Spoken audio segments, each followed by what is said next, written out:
പാഠം 2. കൗമാരത്തിലെ അസ്വസ്ഥതകളും വെല്ലുവിളികളും. 1. യൗവന ആരംഭത്തിലെ പ്രധാനപ്പെട്ട നിയോഗങ്ങൾ. ഉത്തരം: വളരുക, അഹംബോധം നേടുക. 2. അഹംബോധത്തിലെ പോരാട്ടങ്ങൾക്ക് ഉത്തരം നൽകുന്ന സമയം. ഉത്തരം: 12 മുതൽ 18 വരെ. 3. ഏതൊക്കെ 3 കാര്യങ്ങൾ ചേരുന്നതാണ് അഹംബോധം? ഉത്തരം: ചെയ്യുക, ഉണ്ടാക്കുക, മറ്റുള്ളവരിൽ നിന്ന് അംഗീകരിക്കപ്പെടുന്ന നല്ല വാക്കുകളും പുകഴ്ചകളും കേൾക്കുക.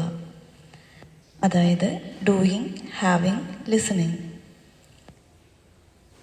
4. നമ്മുടെ യഥാർത്ഥ തനിമ നിലകൊള്ളുന്നത് എവിടെ?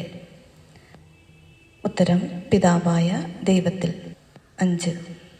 യുവാക്കന്മാരിലെ 4 അവബോധ തലങ്ങൾ ഏവ? ഉത്തരം: 1. ലക്ഷ്യബോധം നഷ്ടപ്പെട്ട യുവതലമുറ. 2. അനുകരിക്കപ്പെടുന്ന തനിമ. 3. പ്രതിരോധത്തിലൂടെ തനിമയിലേക്ക്. 4. ആരോഗ്യകരമായ തനിമ. 6.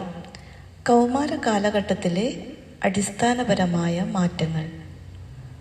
ഉത്തരം: 1. മനഃശാസ്ത്രപരമായ മാറ്റങ്ങൾ. 2. ശാരീരിക പ്രവർത്തനങ്ങൾ. 3. ലൈംഗിക പരിവർത്തനങ്ങൾ. 4. ആത്മീക പ്രവർത്തനം. 7.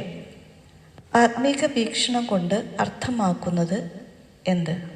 ഉത്തരം: ദൈവവുമായുള്ള ബന്ധത്തിൽ നമ്മുടെ അഹംബോധ വ്യക്തിത്വം എത്ര ചെറുതാണ് എന്ന തിരിച്ചറിവ്.